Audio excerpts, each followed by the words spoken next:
Thank you, Marcos, and welcome to you all.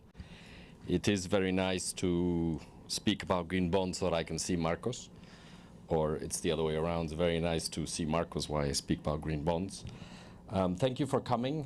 We thought it was a difficult to miss opportunity to have the Financing Common Summit and not present here a panel on the Global Green Bond Initiative, because it speaks about everything that we in European Commission have been working for in the past years. It speaks about global, it speaks about green, it speaks about bonds, and it speaks about Team Europe. It's an initiative from the Commission, the EIB, KfW, ICED, the European Investment Bank, who is there for a long time, CDP. I think we are Team Europe trying to open up possibilities for green bonds. And why is that? It's because we want to mobilize and scale private capital to green investments. It's not anything different. I've heard about the Global South, the Global North. Is nothing different from what we're doing in Europe. Is we're pushing the society, the banks, the companies into greening.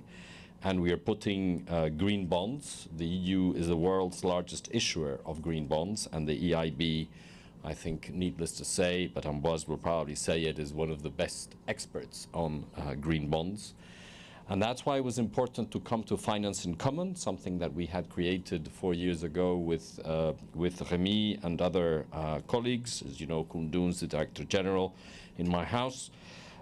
It's because we are convinced of the capacity of the green bonds to be a game changer.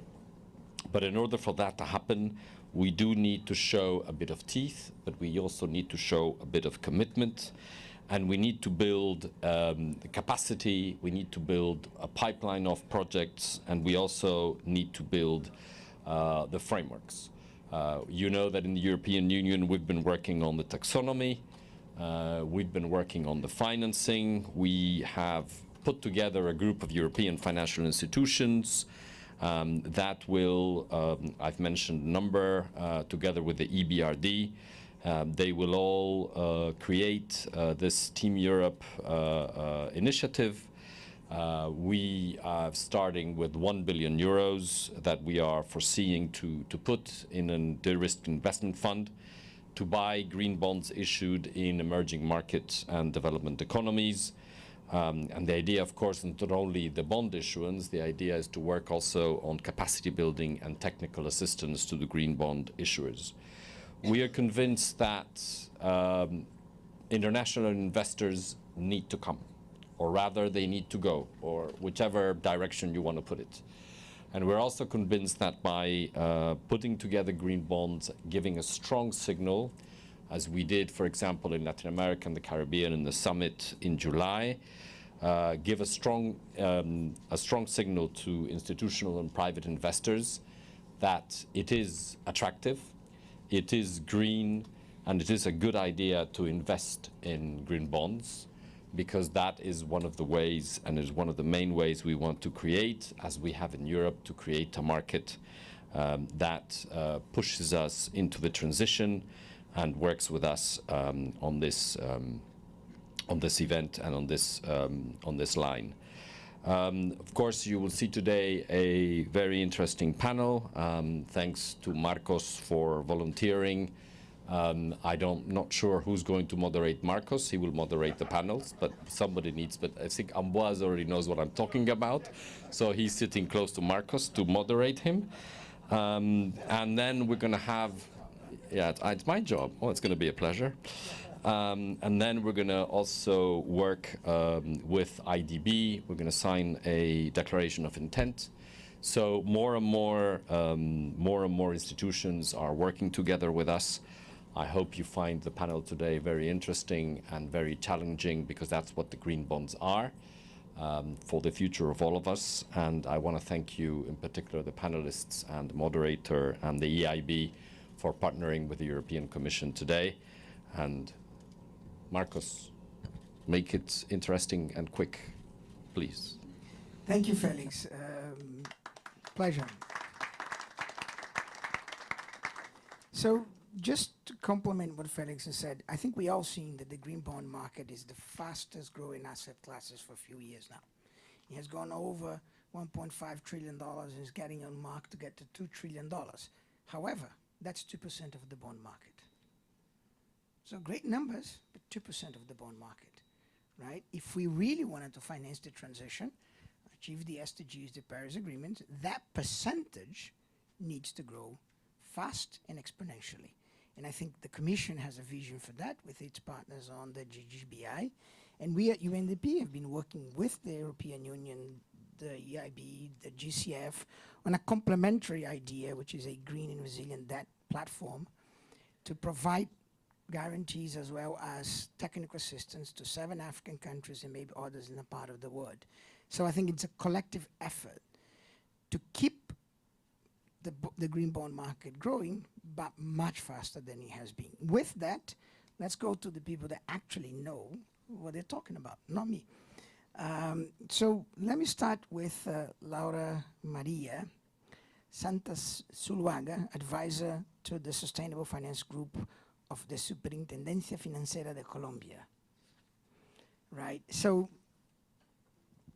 what is the main problem for the realization of the climate objectives of SDGs in Colombia and Latin America? How you think it should be tackled from your perspectives? What enablers are missing, regulation, otherwise, and how can this Green Bond Initiative help moving forward? You got about 5 to 6 minutes. I'm gonna have a stopwatch. Just 5 minutes for those 4 questions. Yeah, okay. pick one. I'm going to do my best. Thank you, Marcus, for the question, and thank you, everybody, for being here, for the invitation to the organizers. And I will summarize from the beginning the 3 more, the biggest challenges I think we have, and they are the vulnerability we are facing, the limited fiscal space we also have as developing countries, and the limited pipeline that is lacking, let's say, for the issuances of these bonds. I must start saying that developing countries are highly vulnerable to climate change, to the impacts, the direct impacts of climate change, and the astonishing amount of money that is needed to tackle that down is big for adaptation, for mitigation, and for the transition and the transformation of the economy. Just talking about adaptation, we have a financing need of nearly $70 billion per year, and this $1 billion is going to be increased for like 300 billions nearly by 2030. So we have a huge amount of money that the public sector is not going to fulfill by itself. We need the private sector action, the cooperation action, and the important role of the public development banks in this. Also, we have to say that Latin America and the Caribbean faces a big challenge financing this green action, because we have like revenues for 1% of the GDP, which is half of what the OECD countries has, and that is limiting, of course, the action that we must move forward. Also, considering that the public flows are going to be insufficient, we need to bridge the gap with cooperation and also with the private sector. But there's also a major problem, and it is the lack of a pipeline. In a pilot that we did with the taxonomy implementation, we found out that the banks are having issues financing, let's say, green project, because there is not enough information to understand what are the environmental performance of those assets, and to understand if they are green or if they are not, and how they are helping to move forward in the transition. And we have seen how development banks has an important role in raising this green bond market, because most of the growth that we've seen in this market is because of the development banks. And we feel like they have this important role to play regarding, first, the high credit ratings that you guys have, that is easier for institutional investors, for instance, to have participation in this kind of issuances because of this credit rating. And also you can help us anchor investors in order to mobilize these private investors and these institutional investors I was talking about. Also, and the main issue that was raised by Felix and also by you, Marco, is regarding the technical support. We feel that this is a huge help that you can get to the economy, because one of the main issues that raised this pilot I was talking about regarding taxonomy was the lack of building structure portfolios, green portfolios, like financing portfolios that are bankable or that are organized in a way that is easy for a bank to adopt this project. So I think you can give or provide this technical support to prepare not just the projects, also to develop this project pipeline, but to give second-party opinions, and also to help build frameworks that are aligned with our taxonomy and that are aligned with these standards. And I must say that being part of the network of the NGFS and the SBFN, it's been really helpful for the superintendency to know how to tackle these challenges and how to move forward. And one of the main things that must be created in a country in order to develop this green market is of course to have a local sustainable finance policies in place. And I think that the development banks can also help structuring these frameworks and to building frameworks that are aligned with the standardized, with international standards, sorry. There is also need to establish a common language, and Colombia has moved forward with the taxonomy in this regard. And this is important because it provides issuers with safeguards, and with the parameters to understand how to find the green assets and how to move effective flows to whatever needs the economy to be transformed. And this is also expected to contribute to promote a greater market integrity, to create security for investors, and also to protect private investors from greenwashing, which is one of the biggest risks that we are facing by now. And it will help also companies to plan their transitions, and we think it is going to build like this ecosystem in order to transform our economy. And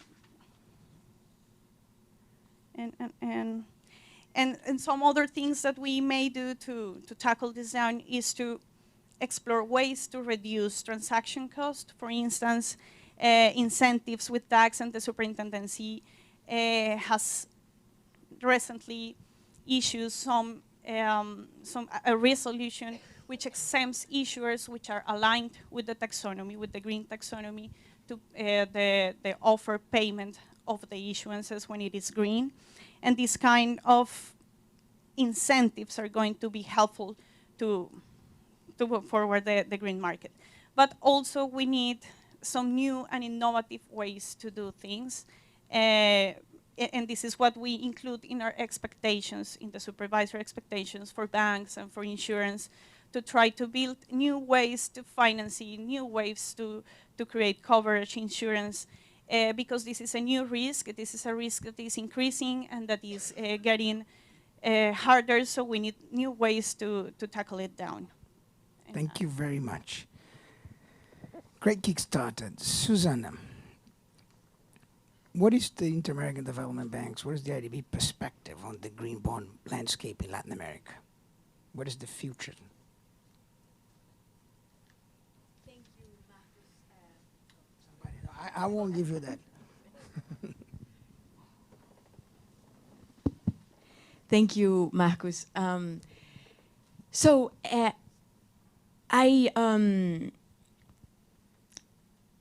give you the formal answer that I have here in front of me, but then I think the previous speakers have touched on the key point that I'd like to elaborate on. So I'll use very well my 3 minutes. I'll try to be 3-4 minutes. I see you doing your time clock, but you have 5. But you know, just in general, and you summarized very well in the beginning, we have a huge financing gap. The market has gained traction. It has done so, grown over 50% over the last 2 years. but we're still under 4% of the global market. Marcus, you said 2. My numbers are 4, but still very low. And so, what are multilaterals? What's the IDB role in this? If we are to accelerate, we're talking about a magnitude, orders of magnitude, right? And yes, we do have to be optimistic that we're accelerating in the last 2 years, but we have to ask ourselves, why hasn't it grown more? We started since 2015. Over the last 8 years, it's grown more, and then, it's not, I'd say it's not growing exponentially as we would expect.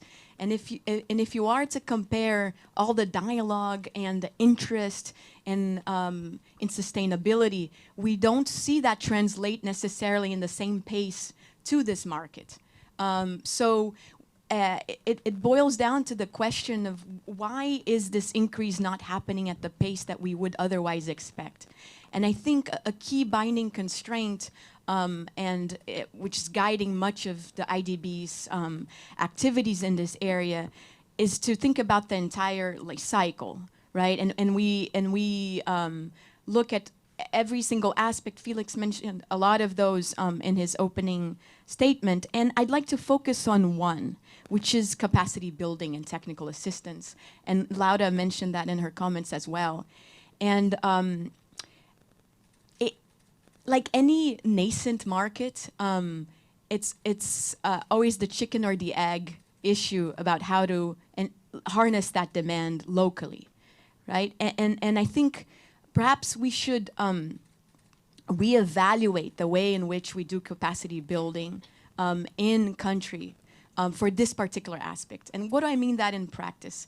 I mean that oftentimes we see some interactions where they're externally imposed standards to these countries and governments. And that fragments an understanding of the problem and of the challenge that we're trying to solve with green bonds. We focus too much on the means and not as much on the ends. And so the first point I want to highlight of this new conception of capacity building is that we together analyze the problem as a whole and have an understanding and build a coalition, a brain trust in these different areas that are interested in sustainability, to understand the complexity of how the means will lend themselves to the outcomes that and the impact that we want to obtain.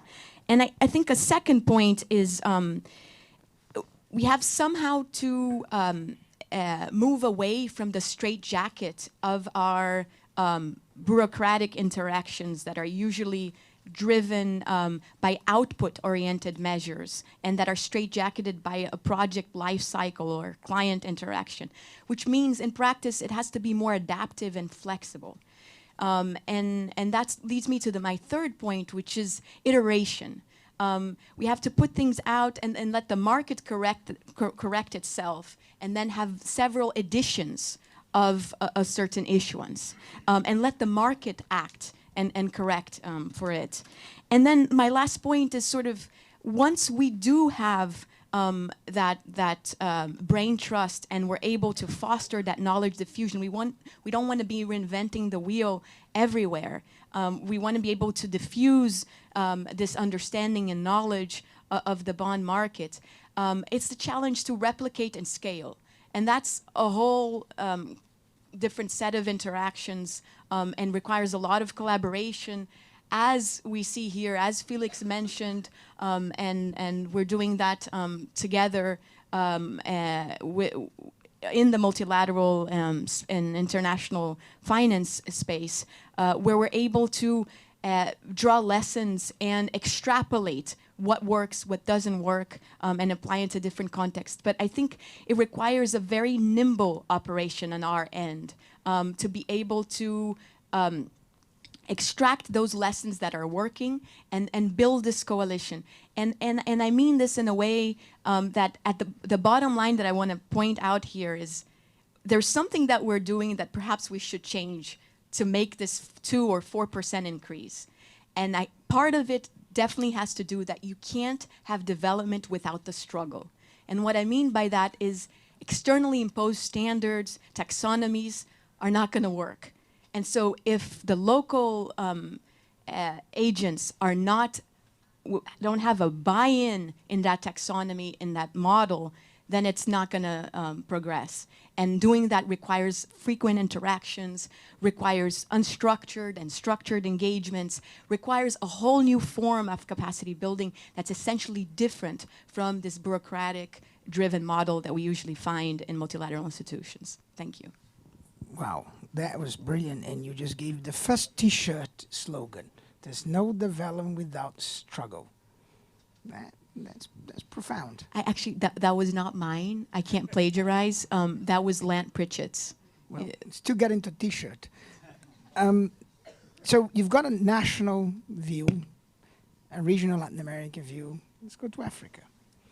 Campetta, the CEO of the BRD in Rwanda. Now, 2021, right, the green bonds offer went to $523 billion. Only 0.77% of that went to the continent of Africa. How do we change that? Thank you very much. Let me start by probably the obvious, which is in Africa, if you look at the issuances, a large portion of the issuance, of course, are sovereign issuances.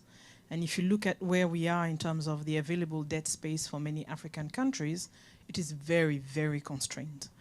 And in that, from that point of view, I think us being here as public development banks is a solution rather than a problem, because I can issue bonds without crowding out the sovereign. So we're actually a solution to this problem as opposed to a participant to the problem. So if I look at the capital adequacy ratio of most of the national development banks in the room, we are very capitalized. So we do have a responsibility to use that capital and sweat it by raising additional resources. So for us, the green bond should be ideally a preferred way of raising finance. Why is it not happening? I'm going to get a little bit more technical. If we look at what are the market rates today, depending on which markets you're operating into, if you're operating in hard currency, you're looking at 5–6%, around there. If I borrow in US dollars, then I have a swap cost because most of my clients borrow in local currency. That swap cost currently is very, very generous. 2 years ago, I used to complain about the swap cost to the central bank governor. Today, I'm very grateful because depreciation has accelerated very fast. So if I look at the swap cost today, it's a net of 6. So 5 plus 6, what do you get? 11. If I add a small margin for the development bank, my cost of administration, operations, blah, blah, blah, let's be very efficient. I'm not sure all of us are very efficient, but let's be very efficient. And you add 3. What is your number? 14. So 14 is very different from the cost at which Ambroise is borrowing when he issues a green bond. And then I have to sell this 14 to an SME because that's my mandate. How does an SME borrow at 14 and for a green investment? What does green investment mean? It means that I'm asking this SME to adopt a new technology that very often has not been tested in Africa. How many African cities, for example, have a large fleet of e-mobility buses? You don't. I mean, we are trying to move to e-buses in Rwanda, and guess where we had to go to study? Bogota, interestingly, because Bogota is the only city that has the same topography as my city, Kigali. So we are now looking at how do we adjust the technology that has been tested elsewhere in the world to make sense in our own countries, African countries. And often that's an additional risk. So now I'm asking an SME not only to borrow at 14, but also to use a bus that has never been used in a similar country. That's an additional risk. So let's move to the second problem, which is the pipeline. My colleague has discussed the issue of pipeline, but I just wanted to add a few things. We talk about the taxonomy. How many African countries have a taxonomy? We are currently in the process of defining a national taxonomy as Rwanda. And it's a very interesting discussion, and I've been blessed enough to be part of the conversation because the starting point is always, yes, let's start with the European taxonomy. And we said, okay, How is that going? And say, oh, they have to review it because they haven't really used it. Okay, so maybe let's not start with that one. Let's start with another one that people are actually using. And then the journey becomes very interesting. I liked the point of the AIB senior executive yesterday that said, you know, the luggage tag analogy. Because then you realize that actually there's such a wide variety of taxonomies and very few are actually used for issuances. So now starts the journey of finding your own soul and finding your own taxonomy as a country, which is not easy because now you have to rely on those that have actually worked in their own local context. And then when you manage to face that hurdle, and Rwanda is planning to launch its own taxonomy in COP28, then the next hurdle is how do you apply the eligibility criteria to your pipeline? So what is actually eligible, what is not eligible? How do you process with the screening process?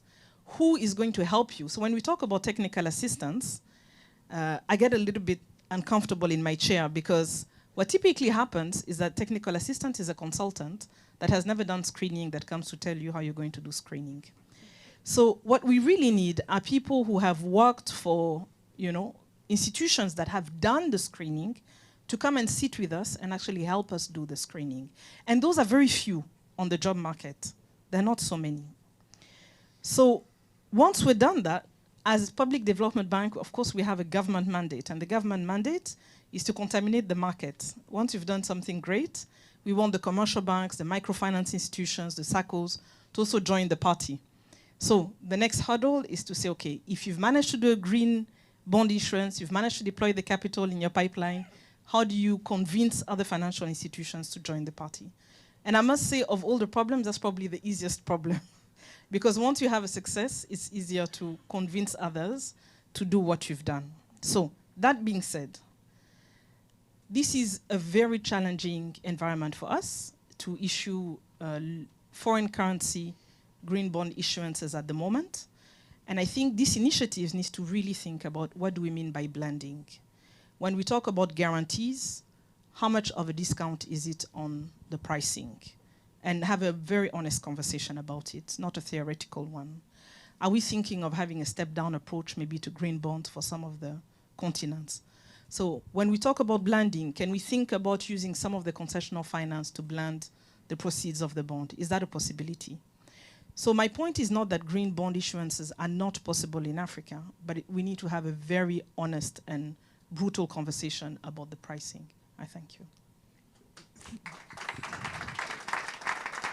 Thank you. Thank you very much. Really fascinating conversation. I think a lot of food for thought.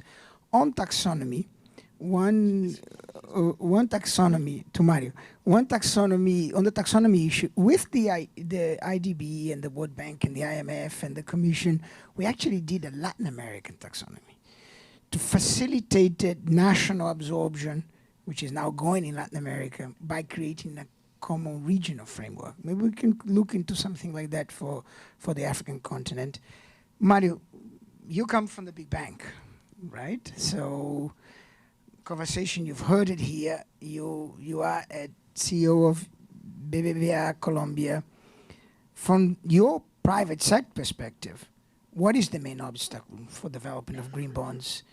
And what do you expect from a global green bond initiative to scale up this asset class in Colombia and in Latin America? Sure. Thank you, Marcos, and thank you for the organizers. Thank you for the European Commission to launch this initiative, which is very much needed.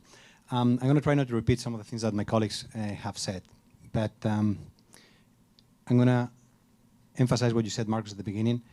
This is a challenging problem everywhere. If we look at the global level, we still have a very low percentage of total bond issuance which are green. So the challenge is huge, and it varies by geographies, as we've seen in these conversations. I'm going to say some things that will be more applicable in some geographies, less applicable in other geographies. But in any case, the key point is incentives. We do not have strong enough incentives for this to scale up. What can we do in terms of incentives? From an issuance perspective or offering perspective, I would say the first one is taxonomy.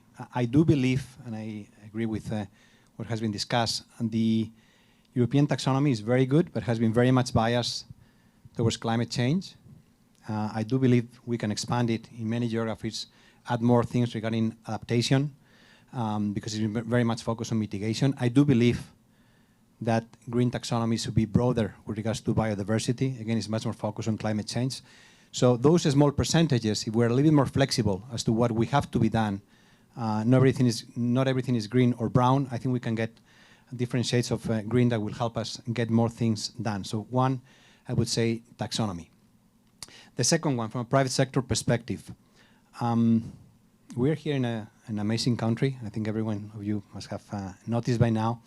The second most biodiverse country in the world, the most biodiverse country per square kilometer in the world, with one of the most ambitious national defined contributions, net zero in 2050, minus 51% in 2030. Fantastic.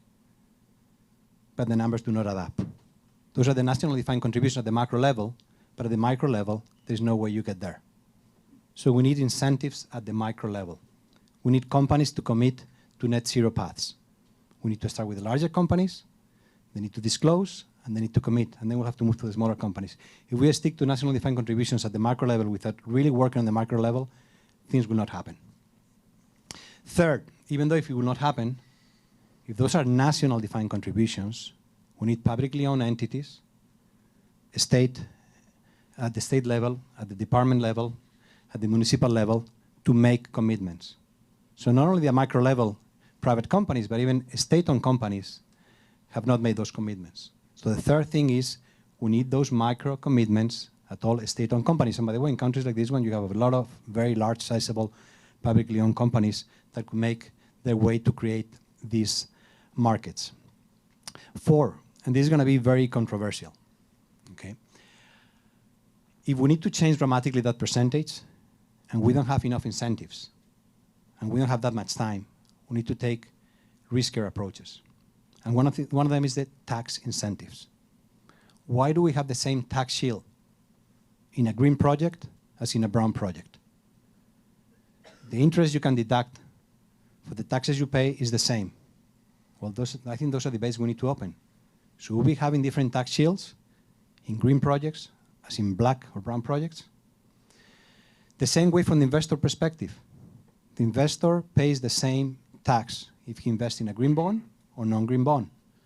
So should we work in stronger incentives? If the challenge is so high and the time is not that long, we need to start taking other measures. Five, and we've discussed a number of things, and there is a lot of institutions here, national development banks, DFIs. There are a lot of things we can work, and Felix also mentioned some of them. Obviously, the technical assistance, the warranties, the currency hedging, very expensive in these countries, anchor investors.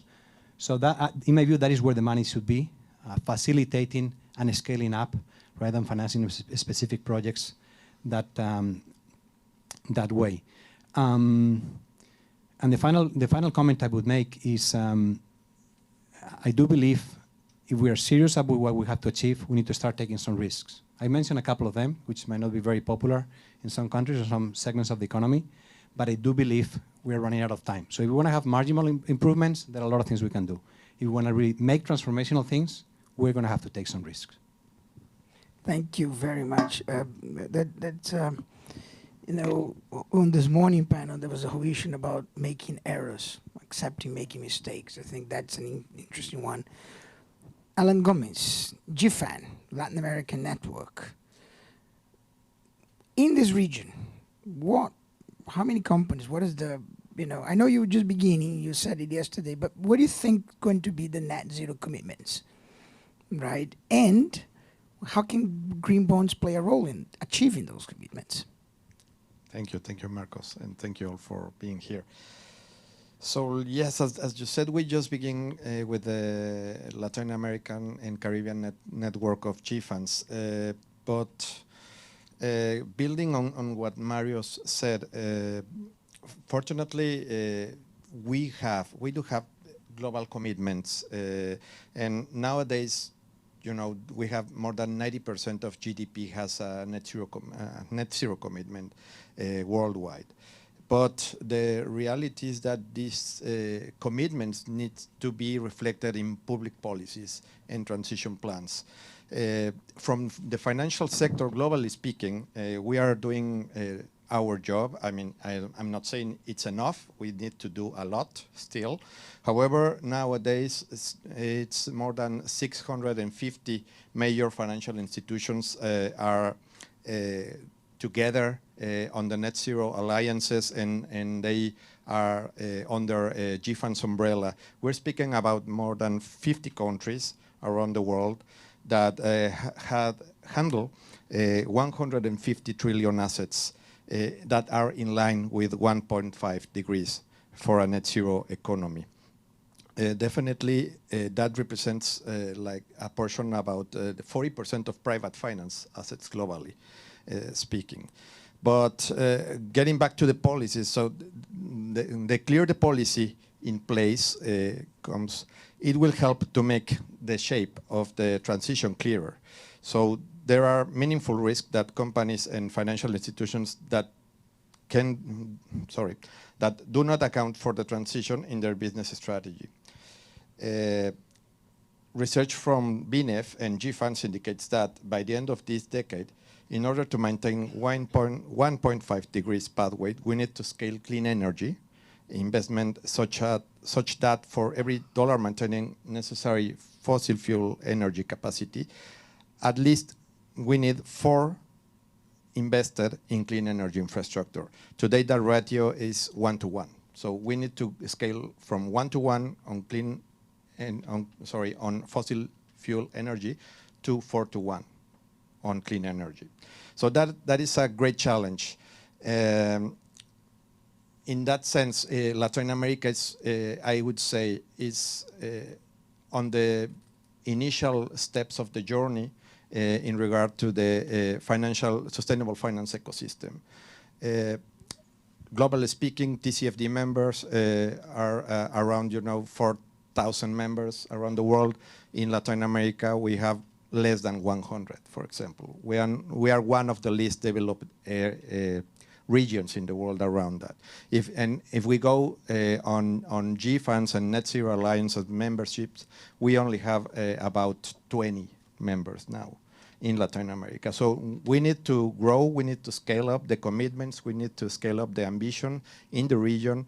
And in that sense, if we manage to understand and to find innovative solutions, finance solutions for the region that can help the traditional finance sector to understand that there is plenty of opportunities to do climate action and to achieve net zero, but not just achieve net zero in terms of climate change, but also in terms of biodiversity, for example, in terms of also on the social impacts.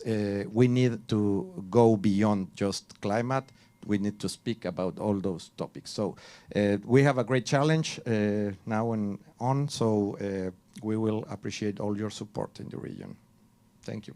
Thank you very much. So we're already beyond the time for this panel, but I do want to give you, each of you, 30 seconds to tell me, what does this image look like for you? 2030. What does a successful green bond initiative looks like? We are in 2030, we're looking back. What is it looking like there? 30 seconds. It must be a green bond market that tackles that is tailored to the local context and that helps the banks to do more long-term financing and to help those long-term needs that we have and the financing actually is not doing. In our case, I think we see the Green Bond Market Initiative as a positive initiative that can be can bring certainty to the market, can bring more clarity, and we expect that to grow, and we expect for that initiative to have a great impact, but real impact. It's green bonds that I can pass on to my clients at an affordable rate, and and where the buyers of the bonds have an an interest in investing and also getting value. Sufficient scale so that green becomes mainstream. Credibility, good reporting, and transparency. The market's paying a premium, literally a premium, so it's becoming cheaper. Thank you very much. Give it a round for the first panel here. Now, I'm going to ask the panel to stand up, and the second panel, who you know who you are, come back and sit here.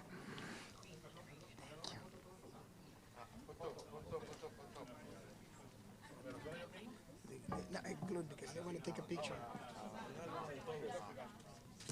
No photo. No photo. I think at the end of it, everybody will still around. Excellent. Doesn't matter.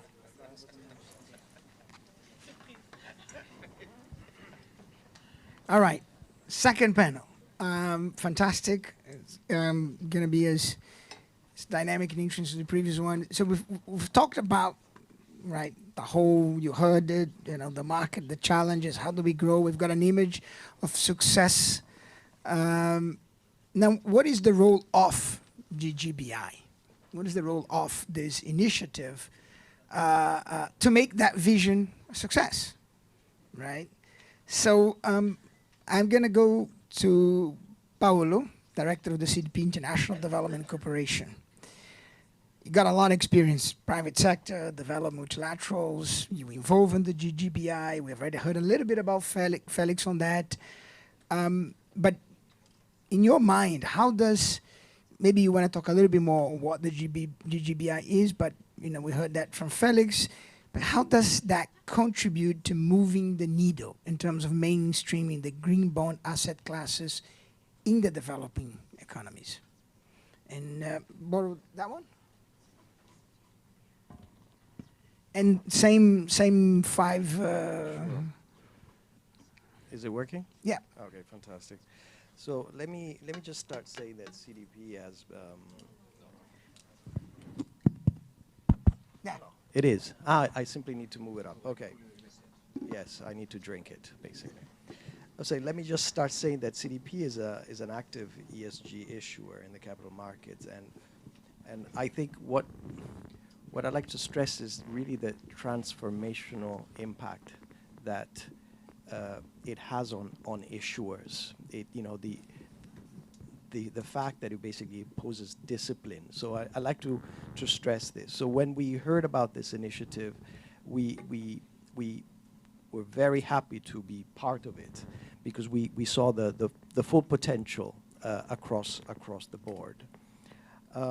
Now, first and foremost, let me just remind the audience here, as Felix said, you know, it's a Team Europe initiative.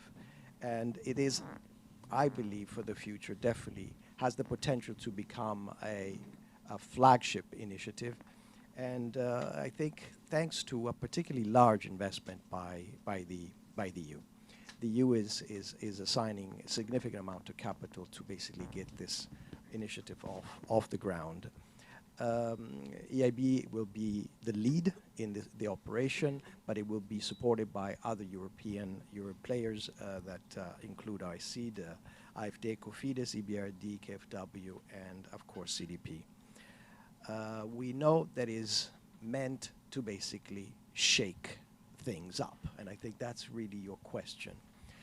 I can tell you about the de-risking element of GGBI.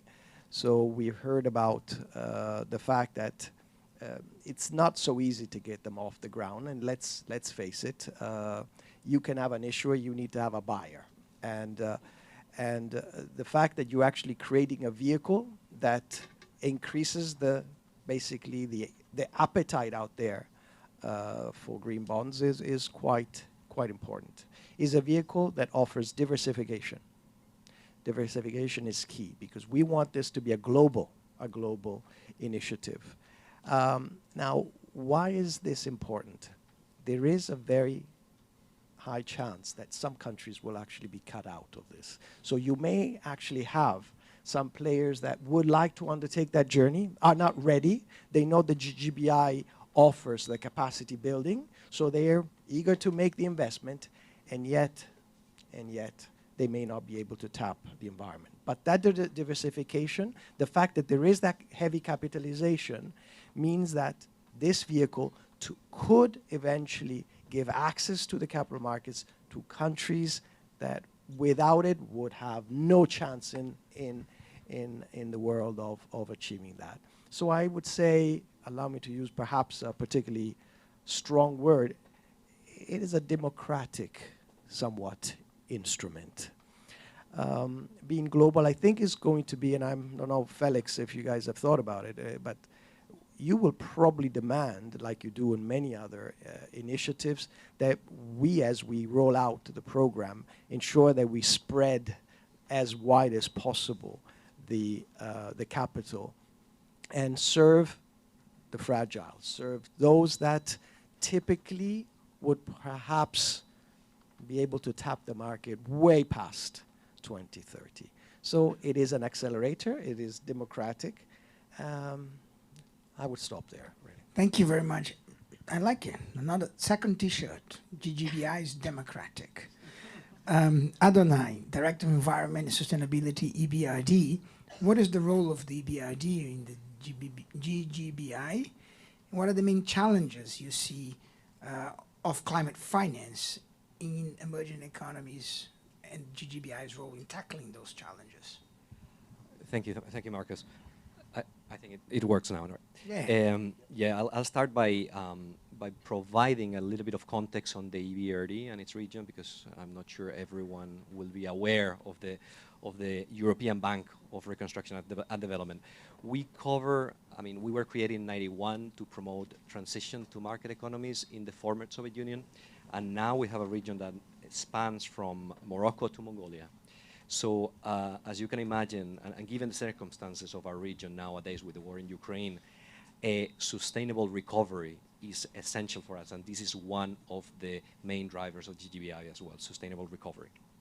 And to support that, there are two main areas that GGBI, that the Global Green Bond Initiative provides to issuers, right? One is the support to the supply of green bonds, high quality green bonds, and then second, to act as a driver for anchor demand of those green bonds, right? From our operational experience, we've seen in our countries of operations that there's a very limited supply of green bonds where we operate. And this is due to information asymmetry, lack of knowledge of our clients, and the high transaction cost for the issuance of bonds. The role of EBRD, I think we think is crucial, right? We need to help our clients understand what high quality bond issuances are, based on our green finance business model that combines investment with technical assistance and policy dialogue. That provides a good platform for our clients to, by the way, we focus on private sector investments, so it's even more complex to work with private sector clients in our countries of operations.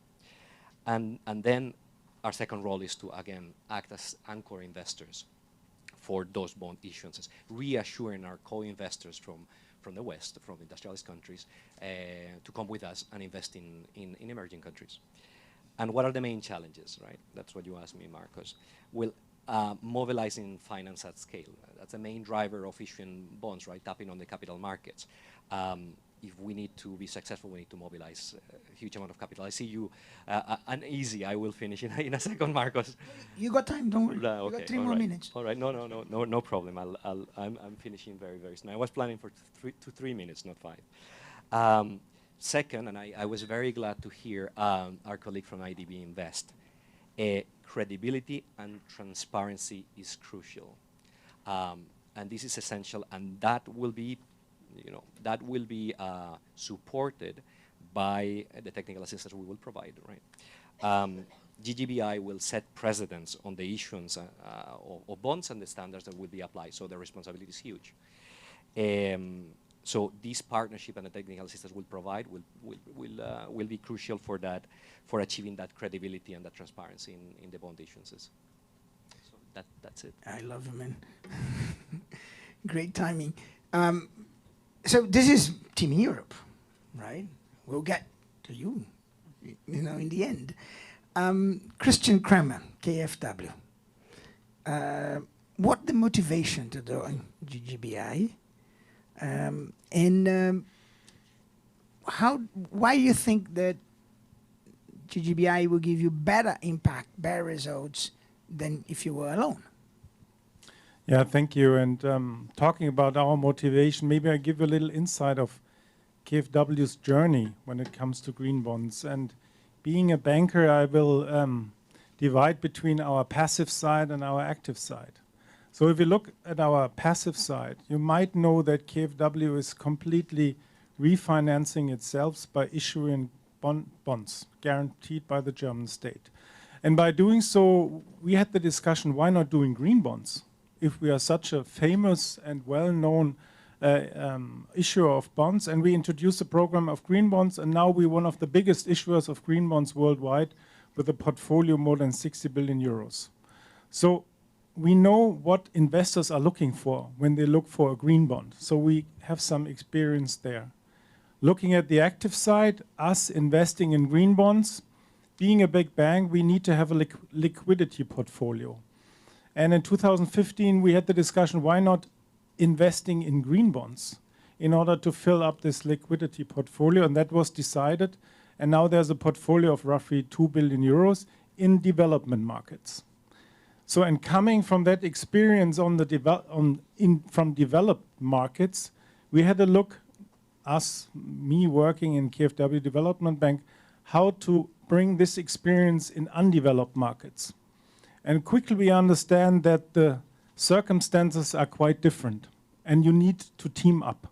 And so, for example, we teamed up with IDB on the partnership, and we made our first experiences.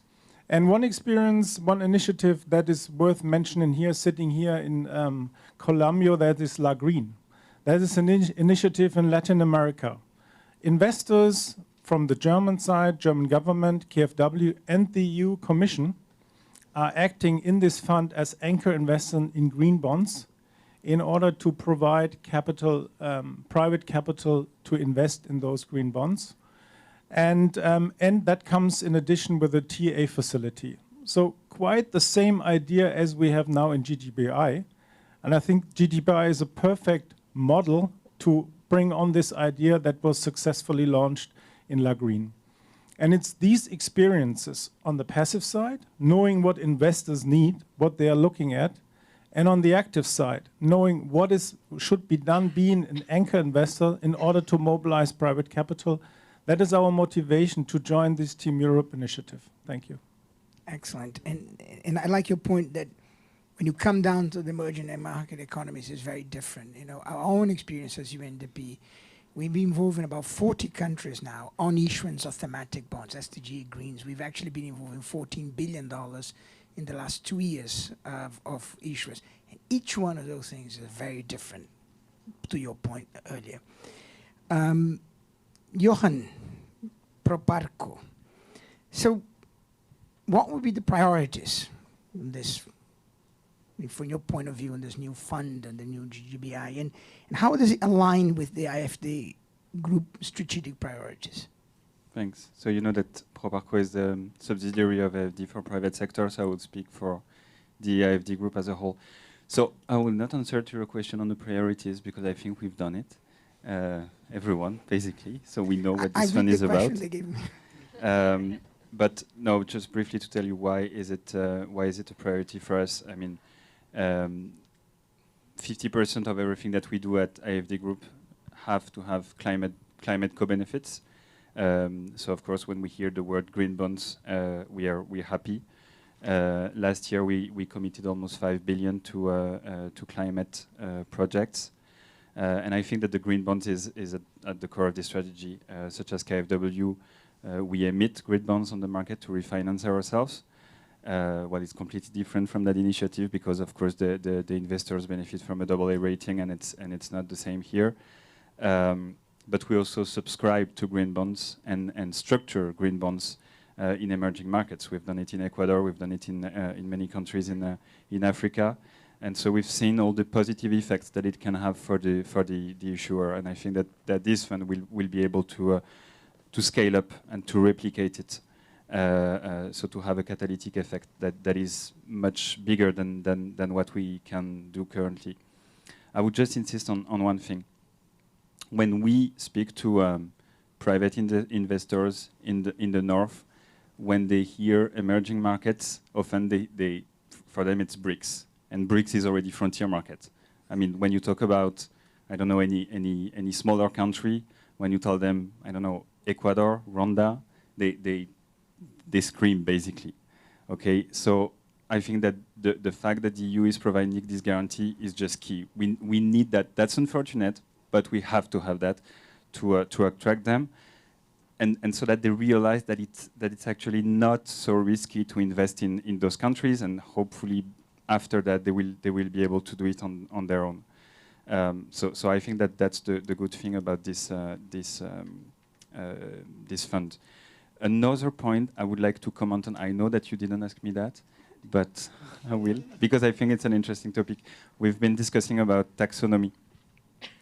The conversation we have at Proparco or at AFD when we start speaking with a bank.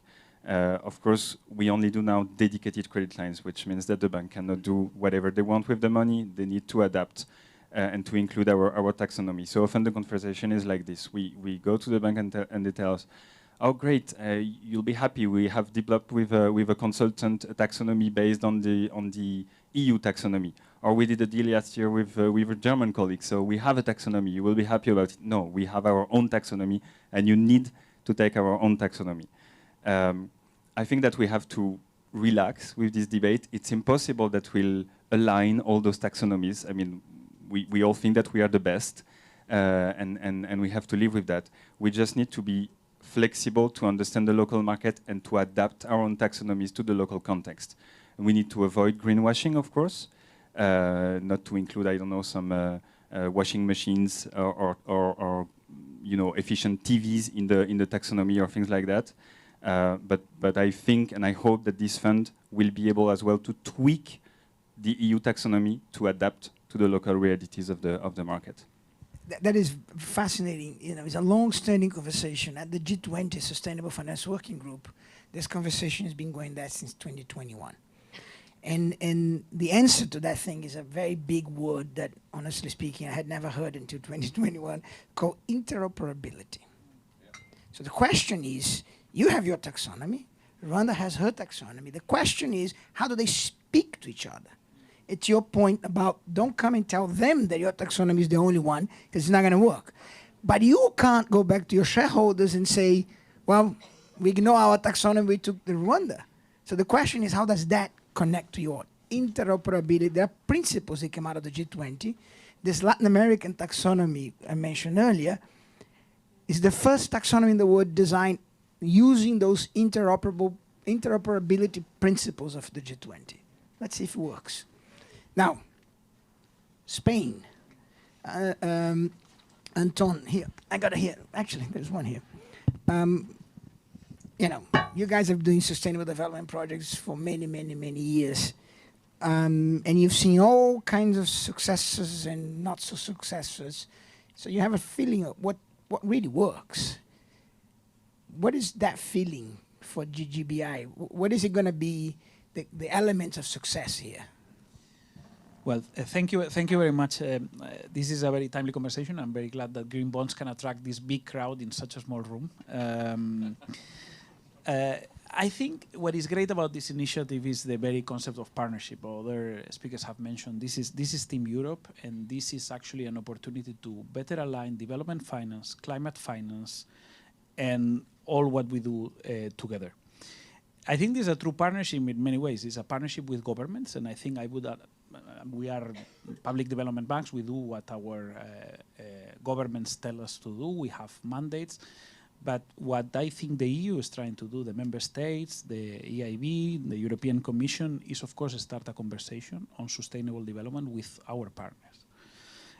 So I would really underscore this importance of governments, not just as issuers themselves, and of course will help them diversify the sources of finance, develop robust pipelines, and by the way, we have a self-interest in that because it's difficult to find good projects, and giving the governments the possibility of resorting to green bonds, that opens up the possibility of using other tools as well. But in a situation of fiscal constraints, as governments have in the moment, in Latin America, certainly in Africa, I think the Rwandan colleague was mentioning, it is important to provide this. But governments are also regulators, and governments are doing policy. And we have in this region a number of countries that are making very strong commitments. We mentioned Colombia's very ambitious NDC, others in Africa doing the same. And I think there is a clear political signal here that the EU wants to support green transitions. And that's a first message. Of course, it's a partnership with the private sector, with investors. There are many investors in the EU, pension funds, the insurance sector. Of course, we're focusing on GBBI, but there is an interesting conversation that is happening at the moment about sustainable finance more generally in the EU. So it's not just the matter of the offer of bonds, but also the demand for bonds. And there may be, there is this high-level expert group working on ideas on how to promote more investment from private investors in the EU into emerging economies. Other colleagues were mentioning mentioning Ecuador, mentioning Paraguay, or mentioning Rwanda, immediately investors in our country say risk, not getting there, or they think the BRICS, they don't go beyond.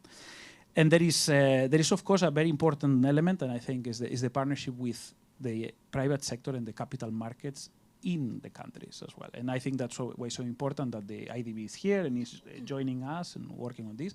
There are a number of potential issuers as well that are public development banks in the region, and this is a region where there is a strong ecosystem in the financial sectors. I mean, there is BBVA, that is a bank of Spanish origin, but a Colombian bank, Mexican bank, and so on. And of course, there is a big partnership with the planet, and that's why actually we provide strong support for this. There is a discussion that we are going to have on the later this afternoon on the Global Gateway Investment Agenda for Latin America. There are many national projects, and I think this is one that is global.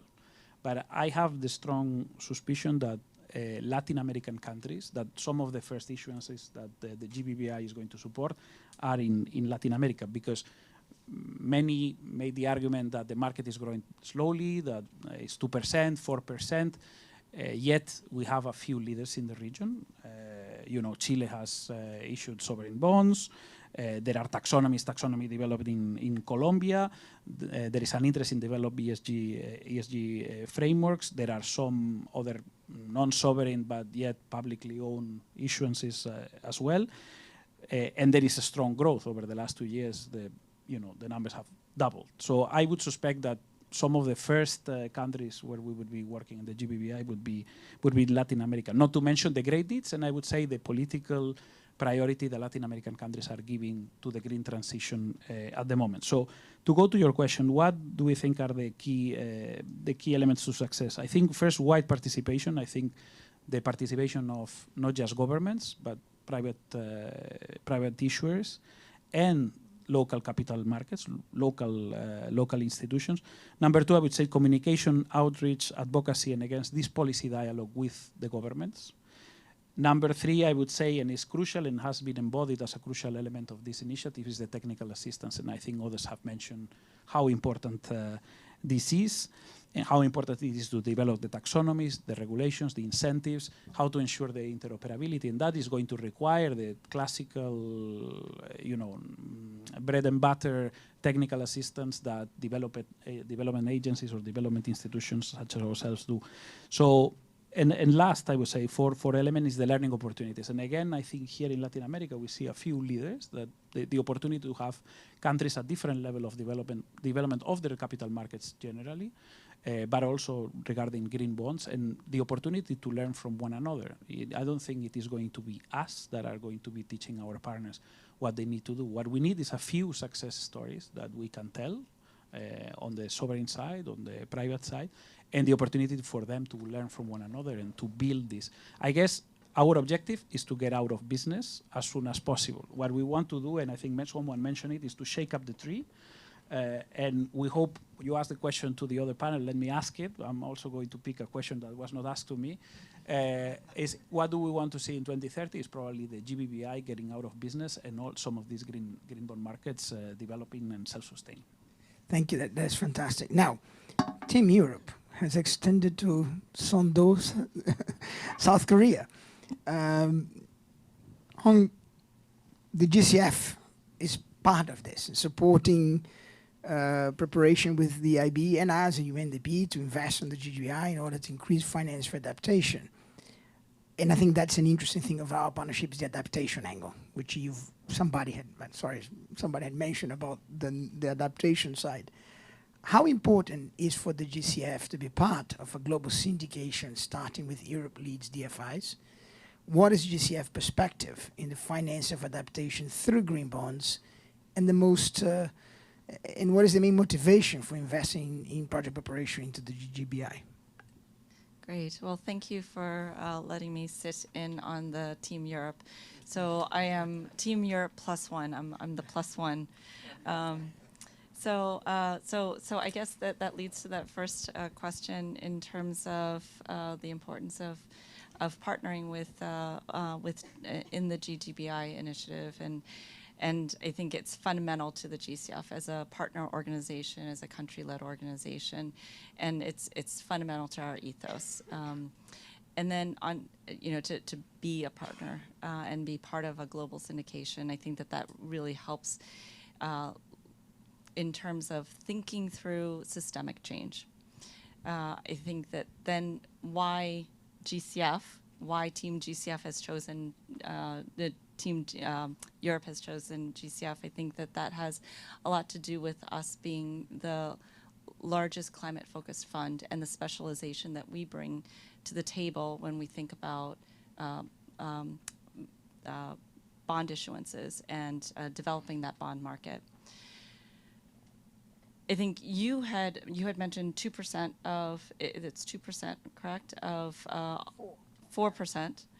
Some nominal amount is related to green bonds. If I look at even within that, so that's probably about 34,000 bond instruments. Of that, less than 20% is related to has anything to do with adaptation results. And so that is just so critical, and some of these are actual existential questions for many of these countries. And I'll repeat what Competa said, which I think is just so well articulated in terms of financial numbers, but it is really true. A lot of these countries and the beneficiaries, capital is most expensive for those who can least afford it. And really, this bond initiative is so important, and focusing on adaptation, not just on mitigation. And so that's why it's so important for us to be part of it, and it's so important for us to also provide that technical assistance and to really think about, how do we help here, and this is the project that we've launched with UNDP and with EIB, which is the Green and Resilient Debt Platform. And it is really meant to focus on the adaptation component. And so when we think about the taxonomy discussions, then you kind of do a tenfold in terms of confusion and lack of information when it comes to adaptation. So how do you really look at resilient projects? And adaptation projects, and how do you define that? How do you identify pipeline against that, and how do you ensure that there is an ecosystem that can actually take this on? And so that the project preparatory funding that we're providing is really meant to address that and make sure that when we're working together, that capital is our very, very scarce capital is efficiently deployed. Thank you. So perhaps I will, starting with you because you have the microphone, go back to the question that you already answered, so I'm not going to come to you, which is the last question, first panel. 2030, what success looks like. 30 seconds. Yeah. So for me, actually normalizing, very similar to what everyone else said, but actually creating a secondary market. And that will actually help deepen local capital markets. Maybe a different premium?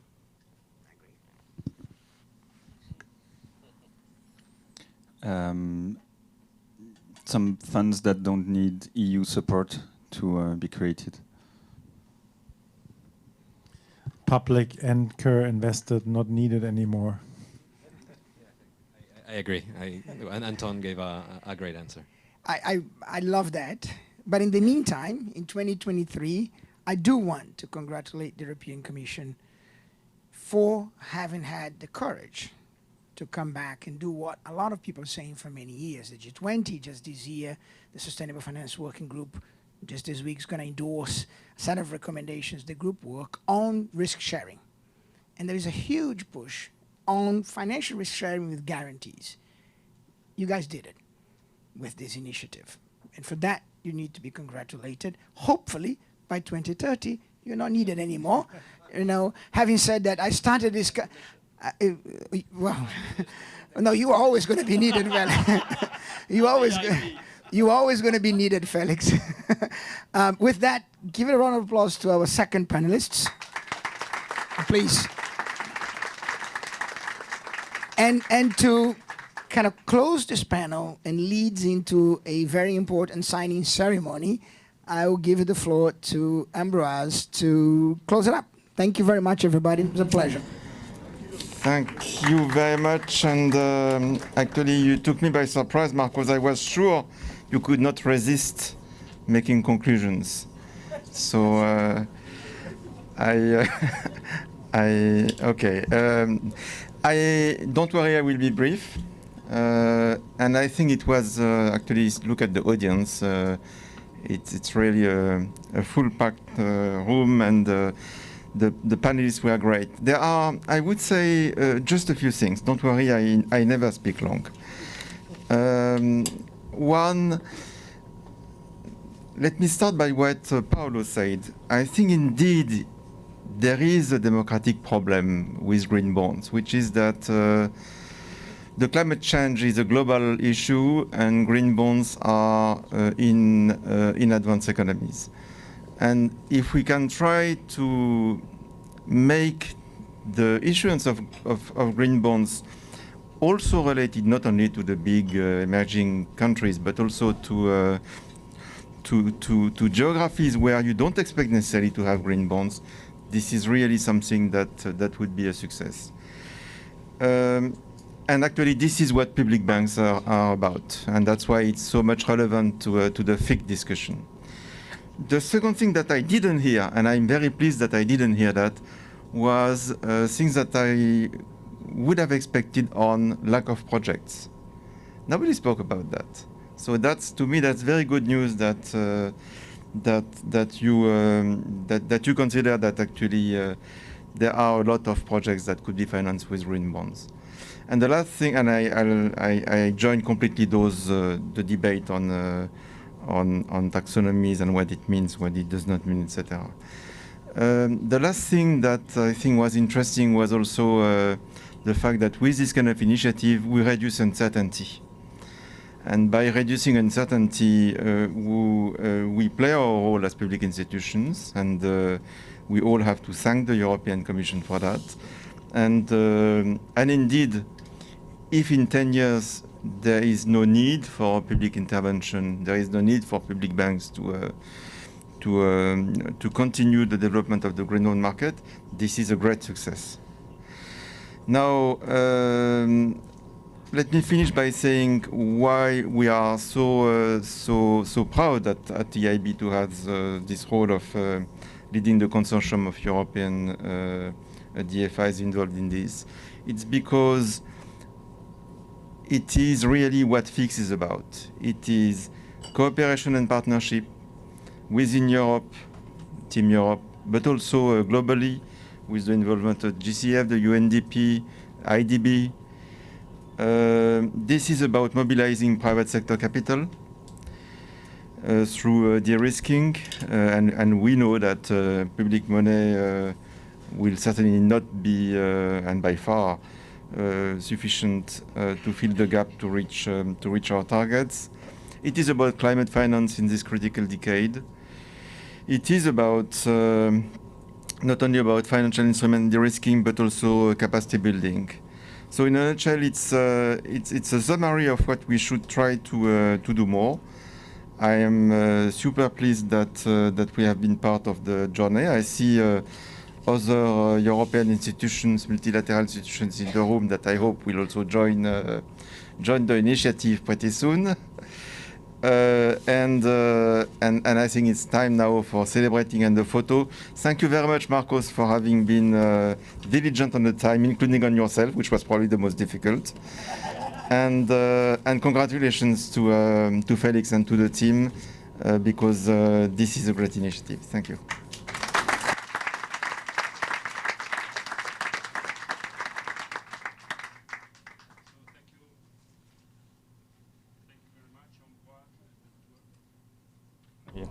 Thank you very much, Ambroise. Just now, I explain you the following steps. We start with the so-called family picture. So we invite all the speakers and all MDBs who have involved in the initiative to come here, and a picture will be taken. After that, we will proceed with the signature of the declaration. You will be called one by one. And after the signature, there will be a second picture just for the technical assistance declaration. So that's the order of things. So now I invite all the speakers to try to put here for the family picture, please.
All right. Please take your seat.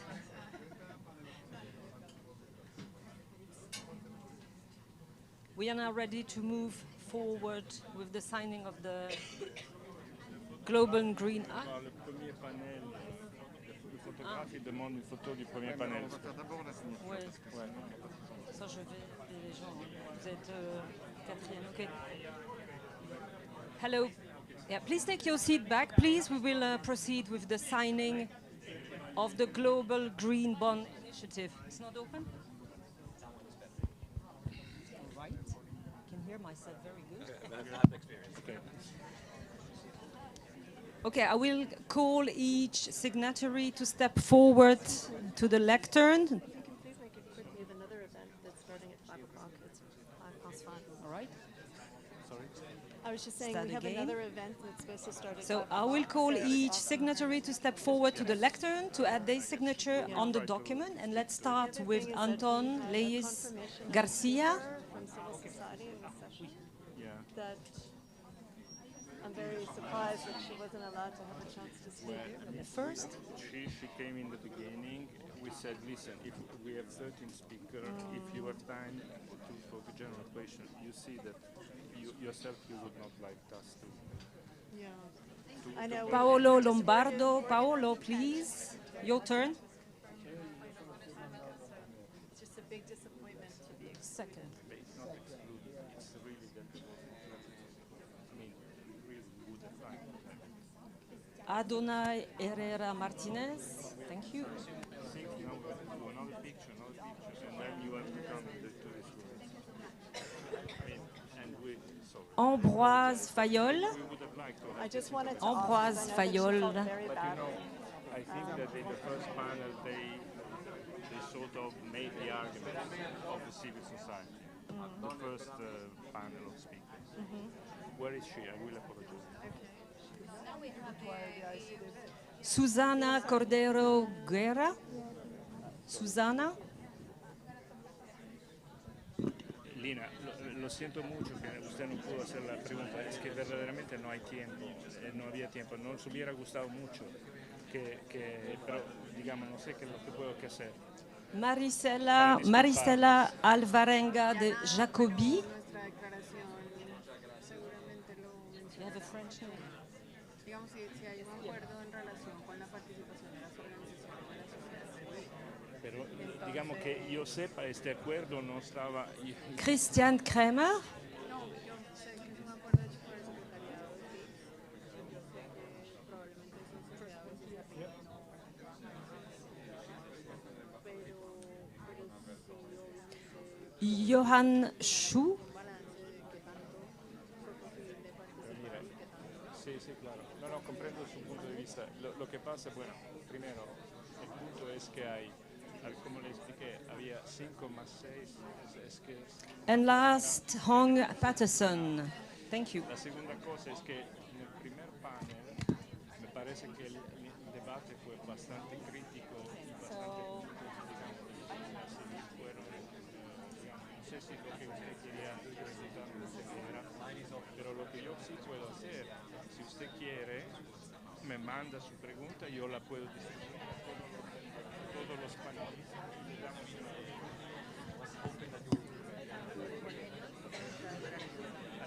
Sí, con mucho gusto. Eso yo lo voy a hacer con extremo gusto. ¿Cómo es tu correo? Ay,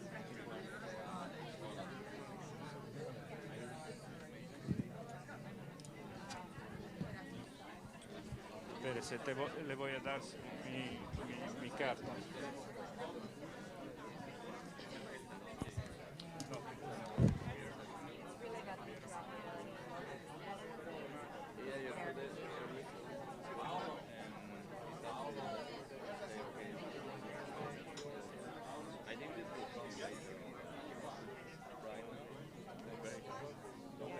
It wasn't easy.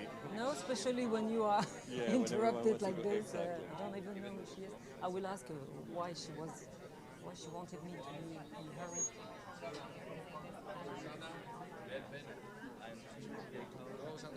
Excuse me. Just want to step out. Hello. I didn't understand to take pictures outside. We had an event starting at 5 o'clock. So Yes.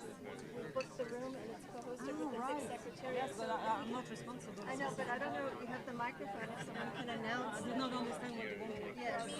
I think you wanted. You No, I don't want to be in involved any this. pictures or anything. No, I did not understand. No, we have another. You know,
excuse me, I would kindly ask you, please, if we can go out of this room, because there is another event which is going to start from the civil society. And they did not have time to intervene in our event, so we have been already unpolite to them, so I would not like to exceed in that. So please go out from the room and you continue to speak outside. Thank you very much.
aló, aló. Sonaide. You broke it down, eh? Do you name the microphone? Okay. Thank you. You're welcome. You haven't met her, but you've heard. This is Jimena. Bueno. Estamos limpiando. Jimena, nice to meet you. From the Fixed Secretariat. Thank you very much. I need to. Okay. But I don't need to talk about finance in common. No. It's about the relation. Okay. Do you want to announce the speakers, or do you want? No sé si lo pongo Okay. aquí. No. I don't think so. We've run out of time. So sorry to be afterwards. Sí, normalmente se deja así, Yeah. pero cuando la persona vaya a hablar, Um, entonces se... Máximo.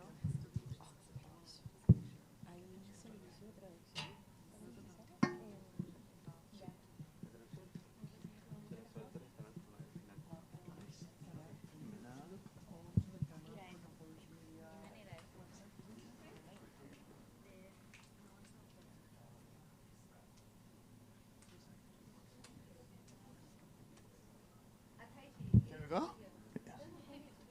Oh. Okay.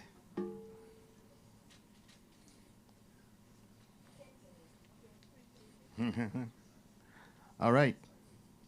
Good evening, everyone. My name is Ataiji Mota. I am co-chair of Forus, the international network. I'm also a member of the executive board of the Brazilian Association of NGOs, a BONG, a Forus member. And thank you very much. I know this is the end of the day. We're all very tired, so really appreciate you all coming here for this session, for this side event on strengthening civil society organizations, public development banks relationships. I'm going to ask Jimena Arieta from the FIC Secretariat to give us a welcome. Thank you so much, everyone, for being here. And, well, I just wanted to say a few words to introduce this